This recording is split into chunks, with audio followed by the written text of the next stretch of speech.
Good morning. Morning. Good morning. Oh, and in case I don't see you, good afternoon, good evening, and good night. This is my boomstick. Here's Johnny. Are you not entertained? Are you not entertained? Righteous! Righteous! Yeah! I love the smell of napalm in the morning. Good morning, Vietnam! Houston, we have a problem. The first rule of Fight Club is you do not talk about Fight Club. All right. Welcome back, ladies and gentlemen, to the Those Film Nerds podcast. I am your host, Will Spalding, as always, and I am joined by a good friend of mine and a good friend of the show, Sam Dierberger. Sam, how you doing? What's happening? Not much. You know, we've hit a heat wave here in the Midwest. Oh, we have. You're right. It's like 70 degrees here. I thought it was just my area, and then I looked at the map, and I'm like, no, it's like 70 degrees in November everywhere in the Midwest, which is somewhat unheard of. Yeah, I mean, we're used to having snow by this point. It feels like, fall was here for like 2 weeks, and then we just reverted back to summer. So that's weird. But also it kind of gives me, look at this segue. Okay. It gives me summer movie vibes, and I think we're talking about a good summer movie today, I guess. That's right there. That transition is why you get paid lots of money. I do not. I do not get paid lots of money, but you do. But Sam, as you kind of said, why don't you give a hint as to what the said movie of the week is? This week we're talking about On the Rocks. Hi, Dad. Hey, kiddo. Oh my gosh, do you look beautiful? Cliff, how's your mom's hip? Good, thanks. Good. He thinks you're my girlfriend. Right. Been busy? Yeah. He's traveling with clients all the time, and I'm just the buzzkill waiting to schedule things. I'm so stuck. So Dean's going away a lot, huh? On business trips? Dad. Raise your hand if that sounds fishy.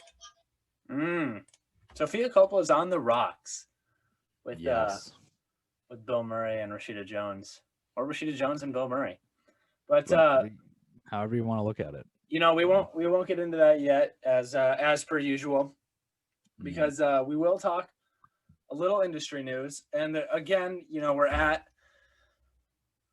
Sam mentioned earlier that we're at a high point in weather here in the Midwest, but we're at a low point in industry movie news because there's hardly any. Obviously nothing's really there's a few movies being made, but nothing's coming out, so there's just not a lot going on. So Sam, do you have anything? I do have one thing I want to talk about, maybe two. Okay, yeah, we could talk about well, first of all, I mentioned this before that we started recording, but we just realized that Tom Hanks is starring in another movie like within the next few months here.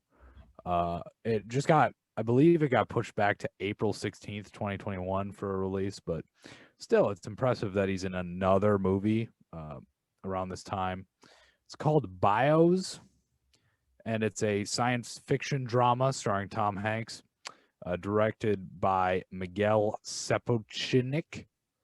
Haven't really heard of him, but an ailing inventor, the last man on Earth, builds an android to keep him and his dog company and goes on a journey across the country.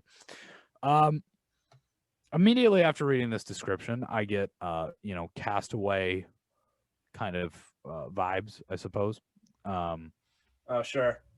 And it's like Tom Hanks, man, is busy. He is always working. Always. I don't know, like if all the studios just said, Tom, you need to be done working. You're done with acting. I don't know what Tom Hanks would do with himself. Like if they just stopped giving him jobs. I just I don't know what he would do either. I think this is what he loves doing, obviously. So he's gonna keep doing it. this man is well into his 60s. Yeah, oh you know? yeah. It's like, we've talked about this before, possibly, but someone like Daniel Day-Lewis, who retired in like 2017, right? Yeah, after Phantom Thread. DDL is like, all right, I turned 65. That's standard retirement age. I'm done. Yeah. Like, I respect that. I have my life figured out, But Tom Hanks and people like Robert De Niro, who I'm also going to mention, just can't live without the work, I suppose. Speaking of Robert De Niro, another movie of his, The Comeback Trail with Morgan Freeman, got pushed back into 2021 as well. It was originally supposed to be released this month, I believe. But yeah, so that's all I really have. On a related note, though, this is not related at all. I'm just kidding. I don't know if we consider game shows to be part of our genre. Yeah, I was going to talk about this. You were going to talk about this? Yeah, no, go ahead, though. Go ahead. I mean, if I break the news, I might cry. So. Yeah, okay. I'll go. Everyone's familiar with Jeopardy, but I suppose now we can say late, but the late great Alex Trebek did pass away today, and that that's very unfortunate. It's very sad to see someone someone as iconic and very funny, and obviously in his industry for so long, to see someone like that go is very upsetting. That's not fun to see, and I think we were all expecting it, but still very sad. Yeah. Terrible. So our thoughts are with him and his family and friends, and we're thinking about them and hoping that hoping they're doing all right in this hard time. Certainly. Moving on from that, because I can't dwell on that for too long, because Alex Trebek is just such a staple of American culture. Oh, absolutely. And he's not even American. He's not even American. Canadian. I think I read he got naturalized as an American citizen in 1998, which still a significant amount of time. But, staple of American culture, instantly recognizable. So, in some ways it's like losing an institution, Absolutely. I mean, institution. This is going to be like, I'm probably a little less, but like when Tom Hanks dies, it's going to be like, we just lost America's dad. Yeah, more or less. Yeah. So, after Bill Cosby, I mean, someone had to fill that role, Yeah. So that might have been poor taste, but well, that's all right. That's all right. We'll keep going. Going.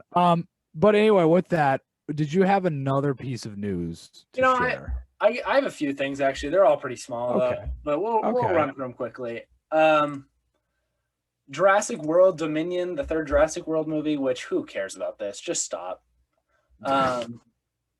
Finished shooting yesterday, I think. So I mean, obviously they were going before COVID-19 happens and then restarted back up, but they just finished. Looks like I'm seeing a June 11, 2021 release date. I'm seeing June 10th, 2022 here. Oh, yep, that's what I'm seeing now. I just was reading this before COVID date. They gotta get all those dinosaurs in there. That's gonna take a while. That's true. Wait, they don't film them with dinosaurs? No. They have to breed the dinosaurs. Ah, okay. And then they have to put them in front of the green screen. Gotcha. Okay. Because it's dangerous to put the humans and the dinosaurs in the same shot. No, I gotcha. Okay. Good. Yeah. But Sam, I mean, I know we're fans of Jurassic Park, but what's your thoughts on this franchise? I have no interest in this franchise whatsoever.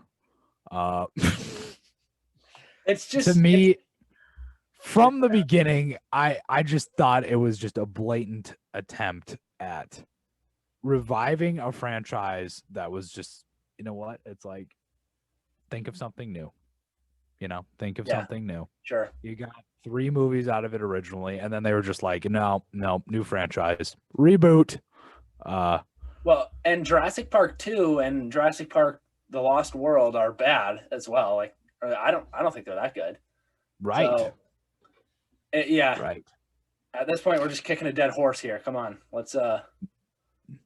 But I mean, so the interesting thing about this is it says, according to this article from Deadline today, Jurassic World Dominion wraps unprecedented shoot after 18 months, 40,000 COVID tests, and millions on protocols. Oh, Colin wow. Trevorrow and Donna Langley on the emotional journey. Let's put emotional in quotes. That is wild. That is a long shooting period. I mean, some movies get done in 30 days. Mhm. I think the average is like 90. Yeah, probably something like that. Oh my gosh, 18 months. I mean, I guess you needed to take time off from COVID, but still. So that was 6 months. You still took a year to shoot this? Holy smokes. Do you have and a we budget? know it's gonna be. We know it's just gonna be bad. Like No, we it's gonna be know. terrible. Like, I cannot imagine working on something for 18 months, just absolutely, just knowing it's going to be horrible. Like at least with 90 days, you're like, okay, let me get this out of the way, and I'll find some more work, and it'll. Yeah, sure. It'll Do you pan have a out. budget on this, Sam? Do I have a budget on this? Let me look. Sure. Yeah, and once you say the budget, I got two quotes from Jurassic Park 1 or Jurassic World 1 and Jurassic World 2, and that will summarize for anyone who has not seen them how terrible they are. But Sam, Okay, you got a so budget? I mean, the budget was not as much as you would expect. Oh, okay. It's a lot, but it's 165 million. That's quite a bit. And that's according to Wikipedia, so I don't know how much you We'll trust trust that. them. We'll trust them. Yeah, I trust Wikipedia. So, but that is, it better kill at the box office. And we're at a period right now where we don't know if a traditional blockbuster will ever exist again. Yeah, you're right. So that should get interesting. Here's a quote from Jurassic Park 1 that just tells you all you need to know about that movie. I keep saying Jurassic Park, Jurassic World. Yes. Bryce Dallas Howard's character is talking to like the board of people in charge of the Jurassic World Park, and she's telling them that, or in a gist, she is saying, people who come to visit this amusement park essentially are getting bored by seeing regular triceratops and stegosauruses and things like that. Yeah. So we need to make deadly dinosaurs because those are cooler. People look at a stegosaurus and a triceratops like it's an average elephant at a zoo. But in what world would anyone look at a dinosaur and think, Well, you could use the Stegosaurus as a metaphor for the first 3 movies, the Jurassic Parks. And they're like, yeah, but those aren't deadly enough. I You guess. need Jurassic World. Like, Sam, if you went to a zoo right now and saw an elephant, would you be bored by it? would I be bored by an elephant? Yes. No. No, I wouldn't be either. Why would I be bored by a triceratops if I saw one?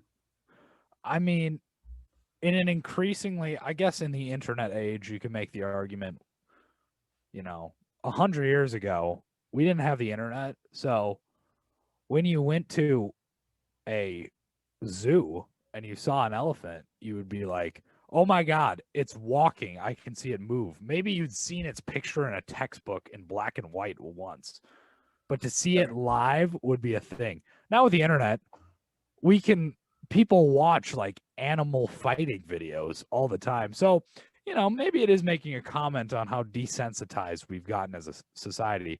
But nevertheless, I mean, if I saw a Stegosaurus, as in something that is supposed to be dead for hundreds of millions of years, Right in front of you? yeah, I would not be bored. I would not be bored. And by the way, a Stegosaurus can still kill me. I mean, maybe accidentally, but still. I mean, come on, Bryce Dallas Howard, get it together. So there's the first one. The second one is I'll set the scene. So they're at a dinosaur auction, obviously. They're selling dinosaurs, and it's a Stegosaurus, I'm pretty sure, and it gets sold for $10 million.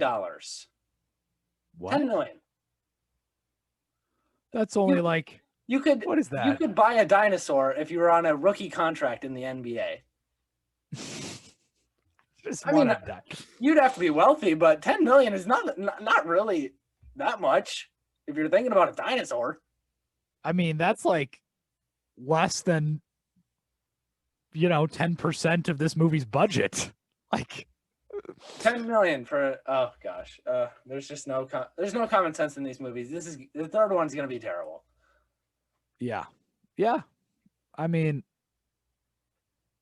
it's going to be difficult because people are going to go see it, and people are going to be roped in. And I mean, we make the same arguments about the Marvel movies.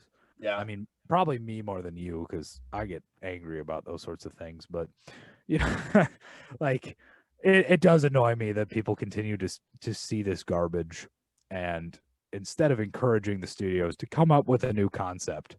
Like, franchises are good. Franchises are fine. They fund the serious art, so to speak. But like, man, come up with a new idea, guys. I agree. There's a million of them. I mean, so I got one more thing, just real quick. Sure. More movies are shutting down on the production side of things, as Olivia Wilde, who directed Booksmart last year, her new movie Don't Worry Darling is delayed due to COVID. And Sam, I don't know if you've heard of this, but the cast is incredible. Florence Pugh, Chris Pine, Olivia Wilde, Harry Styles. But listen to this description and tell me you're not interested. A psychological thriller set in an isolated utopian community in the 1950s California desert, where a housewife uncovers the disturbing truth about her perfect life. Oh my God. Does that not interest you? That's like right up my alley. I know it is. And that's like perfect. I cannot wait for this movie. I mean, it's going to be awesome. Wow. Any thoughts on this? And it being delayed? I mean, well, okay. When is it delayed till? I mean, come on. Well, I'm sorry. Production got delayed. Oh no. Okay. Someone on set got COVID. So we got a long while before this comes out. I thought the release got delayed. You got me all excited. Yeah, but this sounds amazing. I've mentioned this before, probably. But I love movies with any kind of sense of isolation, where the characters, like character studies. Yeah, for sure. Specifically, like small groups of characters away from larger society. Brings up a lot of interesting questions, usually makes for good drama, especially in the psychological horror. Yeah, I was just going to say psychological thriller for sure. Yeah. And like the 50s is always a great time period because it's going to play into those Cold War themes, and the enemy is within us and all that jazz. So yeah, I'm very excited for that. That looks amazing. Should be good. But Sam, what do you say? Or unless, do you have any other industry news? I don't think so. Let's get into it. Really? He's back in town. Been busy? Yeah. Got a lot going on. Do you? He should be worshiping the ground you walk on. And if he's doing something dishonorable, you need to know. What if Dean's just busy? I'm in a rut. That's it. I think we should follow him. What? I think you better see him in action.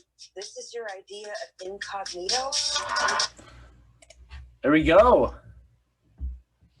On the rocks. On the rocks. So, I guess where should we start with this? Maybe let's start with Sofia Coppola. Do you have any exposure on her directing or no? I've seen Lost in Translation. Okay. So okay. I thought it was, slightly overrated. It's Lost in Translation is not as engaging as people usually make it out to be. It's a fine movie, but it's a little odd, Sure. certainly. But yeah, Sofia Coppola, I first came across her, I think, watching The Godfather Part 3, Where she's fantastic. Flawless performance. Yeah. Detect the hint of sarcasm there, but yeah, originally I think for Godfather Part 3, Winona Ryder was actually originally cast for that role as Michael's daughter, and she had other filming commitments or something like that, and so Sofia Coppola stepped in at the last minute, obviously Francis's daughter, right? And she gives just an awful performance, and people shellac her for that, but I mean, at the same time, it's like she didn't really want the job. It was kind of a last minute thing. Yeah. But yeah, so that was my first exposure to her. And then she kind of gets interesting and makes this very odd film in 2003 called Lost in Translation, written and directed by her. It's set and filmed in Tokyo, of all places. So yeah, and Will, you've seen Lost in Translation, haven't you? I have, yeah. I'm a big fan of Lost in Translation. And we'll get into this a little bit more, but there's something to Sofia Coppola's subtlety that makes the movie quaint and relaxing. And, even despite the source material of Lost in Translation and On the Rocks, the only two Coppola movies I've seen as well, they're fun almost, even though it's kind of, I don't want to say dark, but like not fun subject matter. So yeah, there's something nice about watching one of her movies. I think maybe it's just because of her aesthetic style, or it could be a number of things though.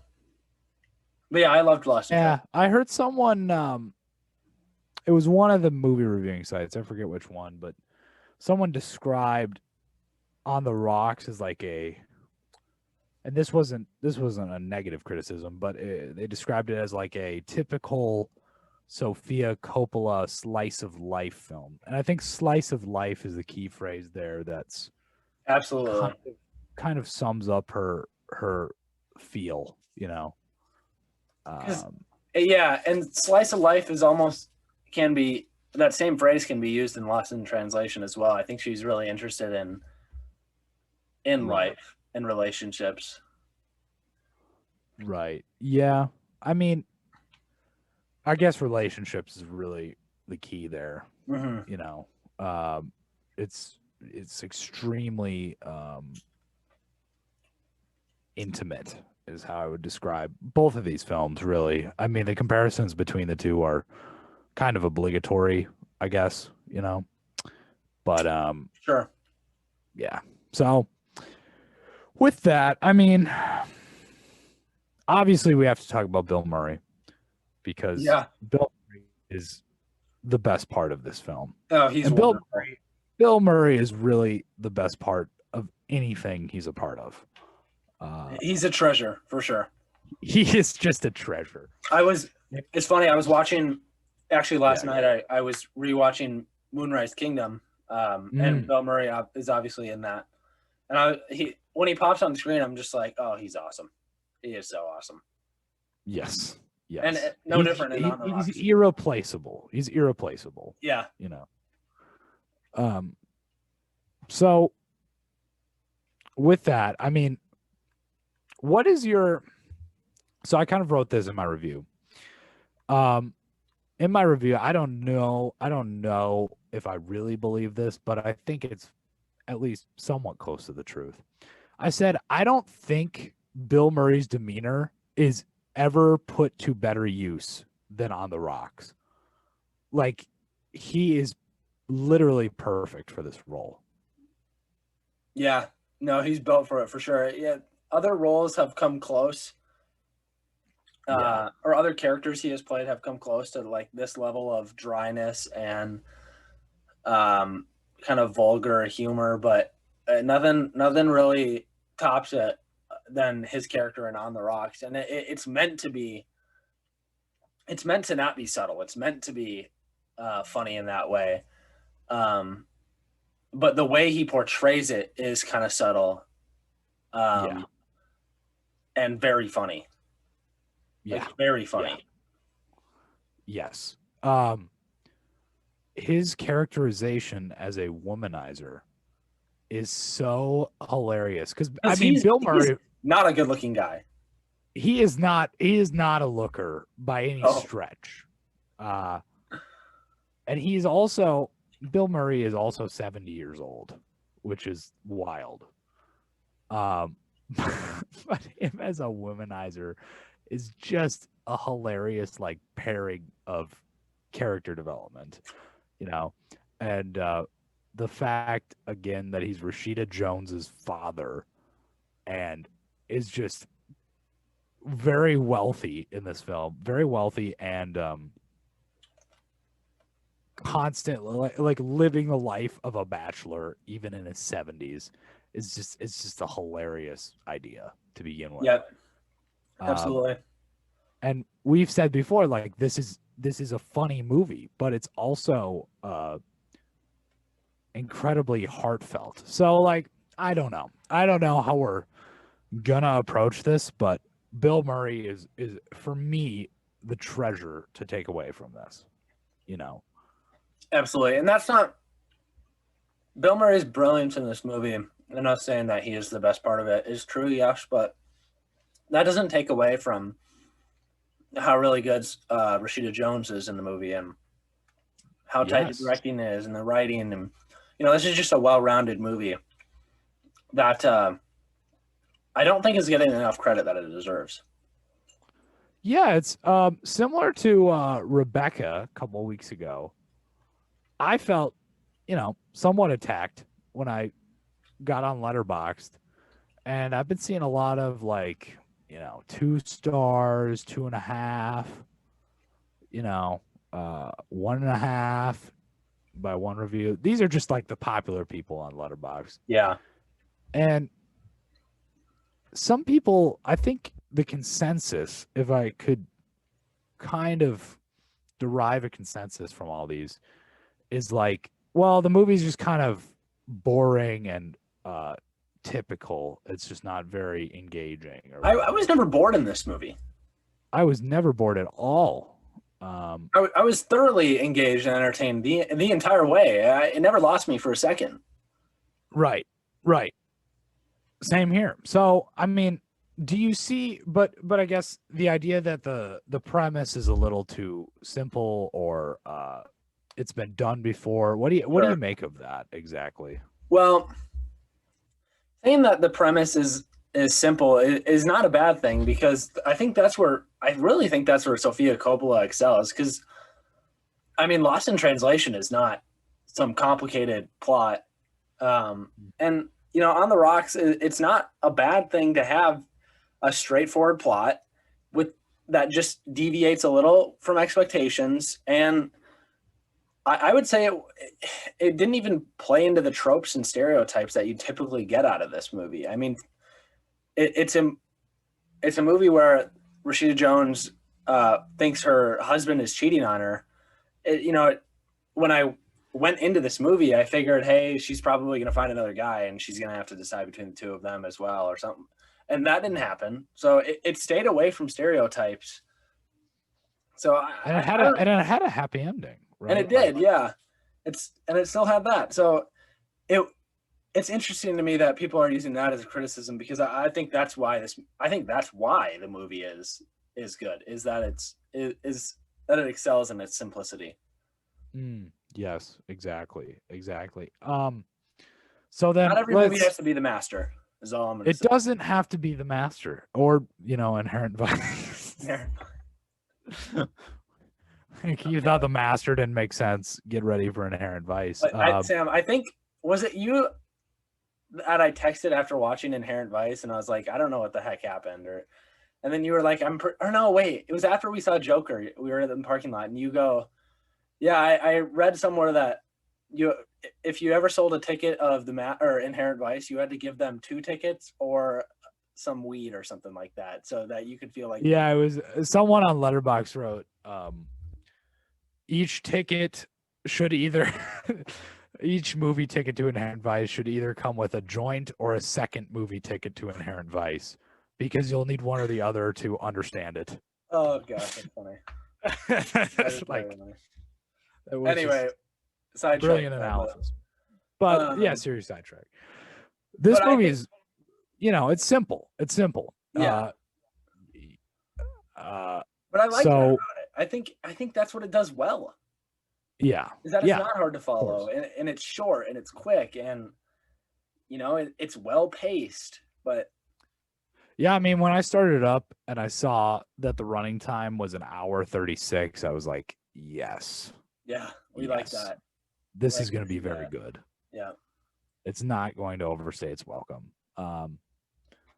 But I suppose we should then kind of get into the plot there. I mean, we have this setup of, first of all, we have a wedding scene, which is a little confusing, right? And then it quickly jump cuts to, I guess, this New York City family, Rashida Jones and Marlon Wayans, kind of raising a family in New York.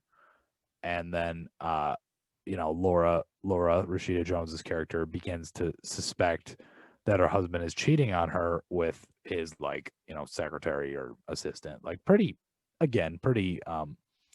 basic concept, I suppose.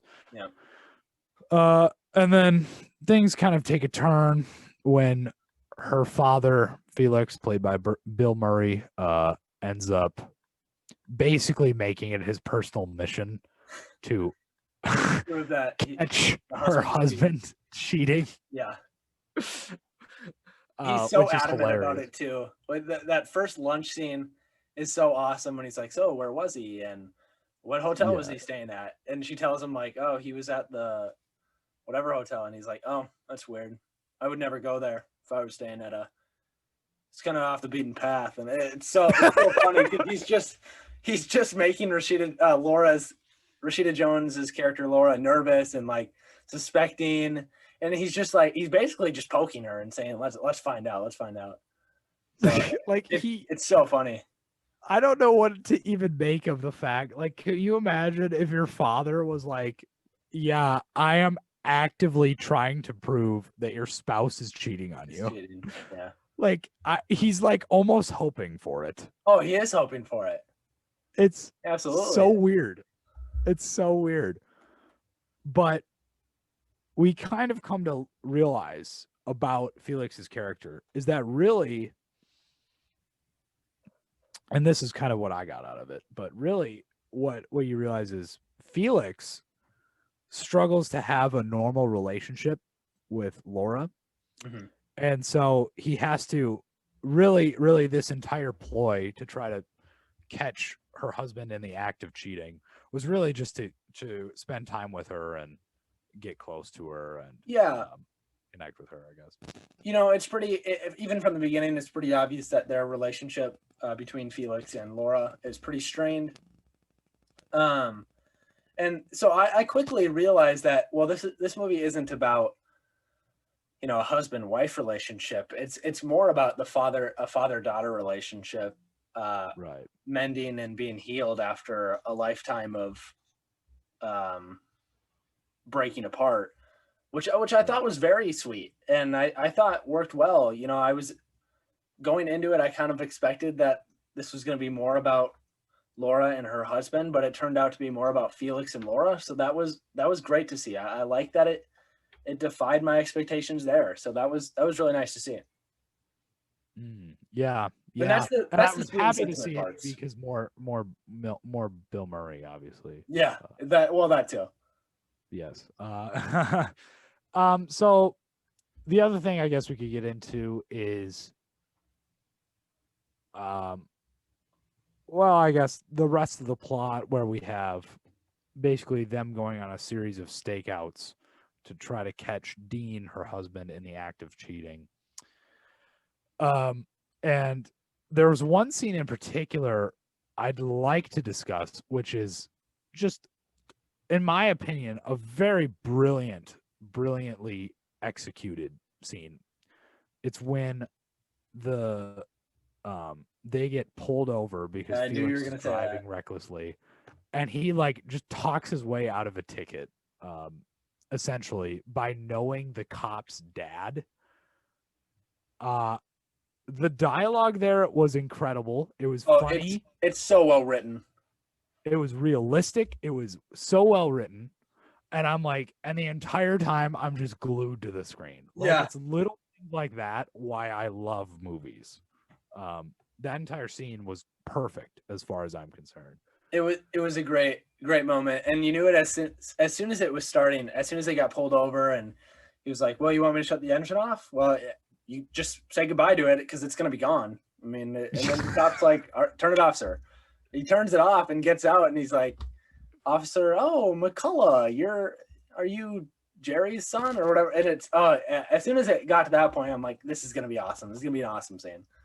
Yes, So yes, of course. Great scene there, and Murray's deliverance of all of those lines with a smile on his face and acting like nothing is the matter is so perfect. I want to highlight some other scenes though too. I really like the scene where they get back, Bill Murray, Rashida Jones, and the two daughters get back from, I think, like ballet or something, like ballet class, and he's just sitting there interacting with the two daughters as Rashida Jones finishes or gets out of the shower or something. I thought that scene was really funny and clever. Yeah. And how he's just teaching the kids like all the wrong things, but yes, he just doesn't care because it's just so funny, and it plays so well into the character of Felix. Right. Yeah, I love the what was he was like teaching the kids how to count cards or something. Yep. And a poker face. Like hold a poker face. And he's getting them ice cream or whatever, and he's almost undermining them, but he has this like childish sensibility to him, which is really fun to watch play out. And also, the thing to consider is his character is very wealthy in the movie, right? Yeah, and it's never explained why, which is awesome as well. Yes, I think it's like hinted that he's an art dealer. Oh, yes, you're right. It is like one line. I forgot about that. But it's never like, I don't think it's explicitly stated. But he's also very mysterious. Like he's constantly having like these side interactions with random characters that he just happens to know. And he's just like, "Oh, how's your mother doing? Yeah. Tell her to stay off that damaged hip or whatever." And then he's like making a backroom deal while he's having dinner with his daughter. Like, just interesting characterization. So I really enjoyed that. Is there any negatives about this film that you would point out? Oh gosh. Not that it's really a negative, but it was missing something to really take it to the next tier. I'm still going to obviously give it a very high rating. We haven't said anything bad about it, but it was just, I don't know. I don't even know what it was to get me to go a little higher, but it was just missing something. Mm-hmm. Man, negatives. I don't know. Wow. I don't know. Do you have anything? Let me think for a minute. I can't. Not off the top of my head. That's why I asked you. Yeah, if you want to nitpick, that's fine. Sure. That's fair. So I would say no, not a lot of negatives really. I guess I would say my least favorite part of the movie was maybe when they were in Mexico, but it wasn't bad. I guess it was just not as. But it was still entertaining. So no, I'm gonna say no. I don't have any criticisms of this. It was genuinely entertaining and fun, and obviously well made throughout the entire length. Yeah, I don't have any major criticisms either. I mean, it's very well made. I don't know what's holding me back from giving it an even higher rating than I did, honestly. Yeah, that's what I'm saying. It was just missing something. It was probably missing something. There's also this kind of I don't know, probably I would say bias in me, and I think it's in a lot of people. I don't think I'm special, but that says kind of these slice of life films, to use the phrase I used before, that are really simple and very contained. Not a lot of like life and death kind of situations. They address heavy topics, but it's not, absolutely life changing, right? I guess there's a bias against those for me to give it a very high rating. Sure. And I don't know if that's exactly what it is, but I'm sure that it contributes to that. So I might, I might have to say I might have to watch On the Rocks again, because I have a lot of things that I need to like iron out and be like, yeah, this is a very good film. Yeah. Very good. So it's definitely up there. I want to highlight another moment that this is the funniest part of the movie to me. When Bill Murray is leaving the apartment, his daughter's apartment, and he says, I don't remember the exact wording, but he says to his daughter and then his two granddaughters, he says, I love you all, the biggest one most, and in descending order from there. That absolutely killed me. The biggest one first and in descending order from there was so funny, and it's a throwaway line, but it made me I had to pause it because I was laughing so hard. That's right. Oh, I forgot about that. That was so brilliant. Great. That's incredible writing, because that is something I don't know what your grandparents are like, but that is totally something like my grandpa would say. Like he would make something up like that. Like that's perfect character development right there. Yeah, absolutely. And sarcasm and wit. I love the moments of Rashida Jones, Laura talking to, the other mom in line at like the elementary school. I thought those were really funny because she has all these problems of her own, and then someone else is complaining to her and she just does not care at all. I thought that was funny, and that definitely happens in real life. So that was cool. Yeah, Jenny Slate. That was Jenny Slate of Parks and Recreation. Yeah. Fame. Okay. There you go. She is actually very funny. She is very funny. I felt okay. Maybe that's a criticism. She might have been underused. Sure. Because her character was a little bit more. Yeah, because she has comedic capabilities beyond just ranting about her problems, and she has very little screen time. But I don't think it's a point of concern necessarily. Sure. Well, let's talk a little bit about. I know we said earlier that this is more about a movie about a father-daughter, Felix and Laura, but let's talk a little bit about Dean and Laura. How do you think their relationship / dynamic, and how do you think? Well, spoilers at this point. So spoilers for On the Rocks. So their relationship dynamic and how that whole storyline that he is not cheating on her. How do you think that got resolved? Because that is the plot of the story, I suppose. So did that work for you? Yeah, I thought it worked. I thought it worked very well, actually, because again, it defied our expectations, right?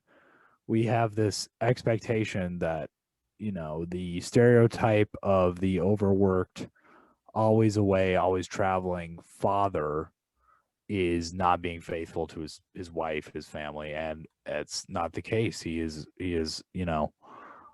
I guess in some ways a good man, right? And it's only Bill Murray's character who implants doubt about Dean's fidelity in Laura's head, right? Which I think there's something going on there thematically. You have the dad, kind of like the first male figure in her life, and then you have the new male figure in her life Sure. kind of at some kind of tension, right?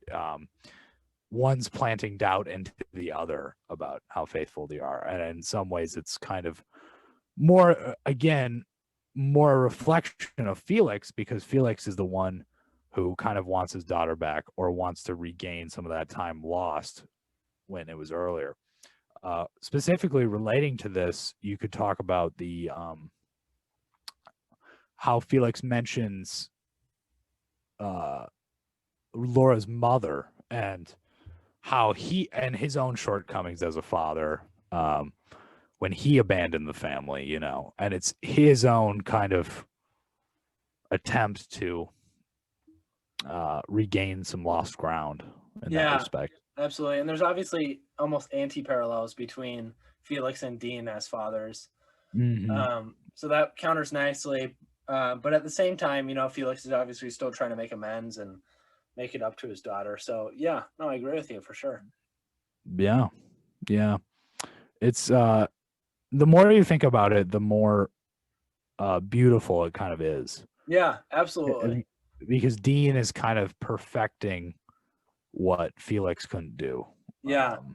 And you know, that's kind of what I was saying right off the top when we started the review portion of the episode, of saying that it's nice to watch a Sofia Coppola movie, because she does, you know, it feels like she gets things like that right with relationships, and how to make them sentimental and feel like there's stakes and gravitas involved, to where it's not just dumb and cliche. So yeah, it's good to see that. Exactly. That it's executed so well. Exactly. Absolutely. But what else do you have to say about On the Rocks? On the Rock, I mean, we could also briefly touch on the title. I think the title is really good because it has multiple meanings. And first of all, you could think of it as an alcoholic beverage, on the rocks. Obviously, there's a significant number of beverages consumed in this film, so that's there. You'd say an alcoholic beverage is like, you know, end of the day, stressful day of work, kids, I need a drink. You know, there's that. There's also a phrase, you know, like, oh, my marriage is on the rocks, or this is on the rocks, like things are uncertain, shaky. But even the relationship between Felix and Laura is on the rocks, right? So it's just a really simple, kind of recognizable phrase that really works for the movie. And I think I've said this many times, but I think that titles are something we often overlook. A good title of a movie is really huge for me, I think. Oh, and bad titles can be very off-putting, for sure. Yeah. So, yeah, this is a great title. Absolutely. Do you have anything else to say about On the Rocks? You know, we talked a lot about the plot and characters, but I would just like to say that I mean, on all technical aspects, this is very well made. It's well rounded. I mean, the cinematography is always obviously awesome, and the writing, we've mentioned that a couple times, is great. But even like even costume design, like everything is at a point, and I love the sound, so it's very atmospheric as well. So everything is well done here. I guess let's wrap up with, do you see any Oscar potential out of this, Sam?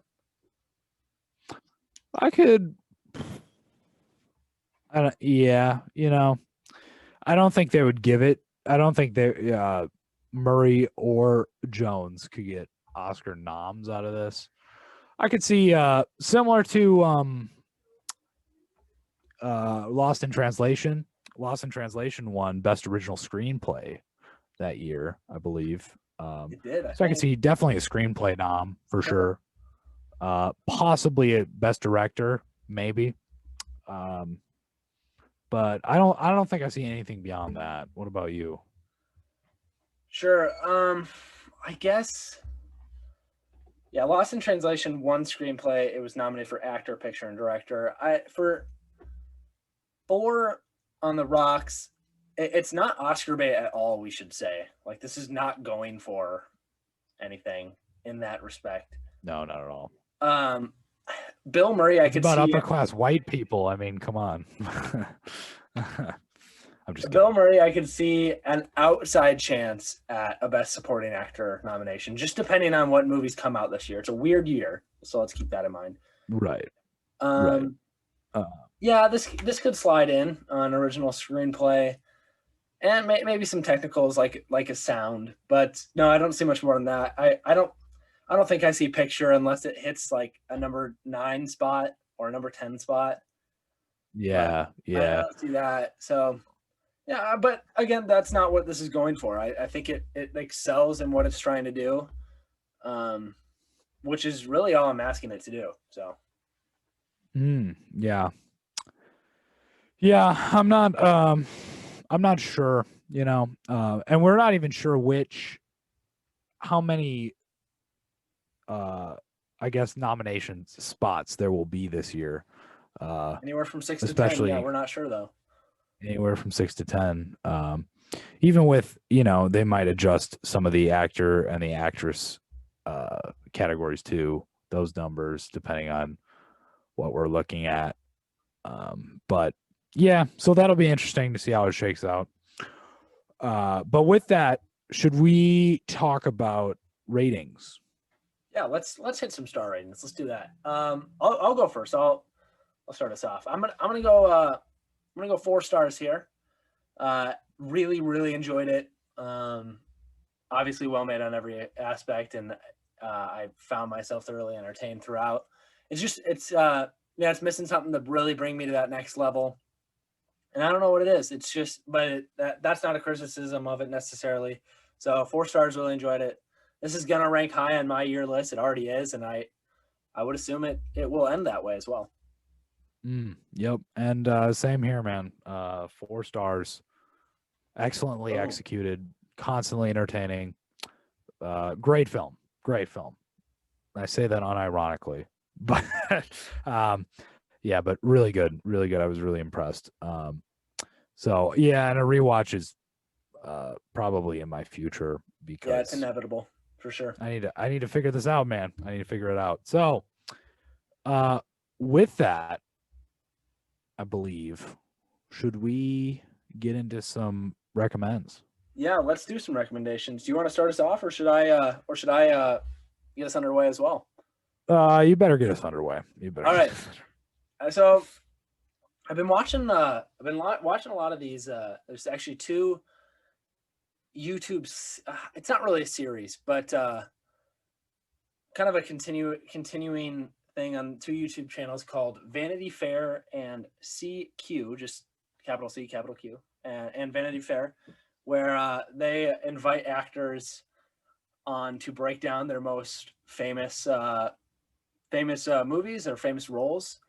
And I really like watching them. You know, it's fun to get actors' perspectives on what they're doing in a movie. So it's awesome to watch. You know, they have every act from Affleck to De Niro and Pacino to everyone. Yeah. So it's great to see what they have to say about their movies and how they approach acting. So I'll just say that'll be my recommend. So CQ and Vanity Fair, they each have their own series, and you can just essentially type in any actor, and then breaks down their most popular roles on CQ or Vanity Fair. So that'll be mine. Yeah, it's fascinating to see, you know, like how candid they are about which directors they like to work with, which other actors, you know. Yeah, very interesting. Great recommend. For me, when I was watching On the Rocks, I thought of a similar film. Believe it's from 2015, maybe. It's the Meyerowitz Stories, directed by Noah Baumbach. And I think that Noah Baumbach is probably in a very similar vein in terms of style as Sofia Coppola. Yes. Baumbach is obviously very highly realistic dialogue. And so I'll recommend the Meyerowitz Stories with Adam Sandler, who I will defend to the death is a great actor. especially in this film. Ben Stiller and Dustin Hoffman. Same kind of similar concept, deals with familial relationships, and just really well done. Similar to On the Rocks. If you enjoyed this kind of style of movie, so the Meyerowitz stories, I believe it's still on Netflix. Check that out. It is. It's actually in my watch list. I've been really meaning to check this out. So yeah, great recommend there as well. And yeah, Sandler. So there you go. But so there you go. So you got the Meyerowitz stories and Vanity Fair and CQ actors breaking down their famous roles to check out, and as well as On the Rocks. Obviously, we're both highly recommending that one. So. Of course. With that in mind, Sam, where can I find you on Letterboxd? Well, you can find me if you're looking. You can find me at sjdierberger on letterboxd.com. And where can I find you, Will? You can find me on that same domain, except at Will Spalding. And you can find us in New York City tracking down and just spying on people. Because that's what we do. Of course. With Bill Murray, though. With Bill Murray. Oh, God, I hope. That's the only reason I do it. But you can also find us at thosefilmnerds.com or anchor.fm/thosefilmnerds and Those Film Nerds on all podcast platforms and YouTube. Those Film Nerds on Instagram and thosefilmnerds at gmail.com. Email in any questions or movie-related things or anything we should watch. But Sam, with all of that being said, have a great week, everyone. Keep watching movies. Thanks for listening.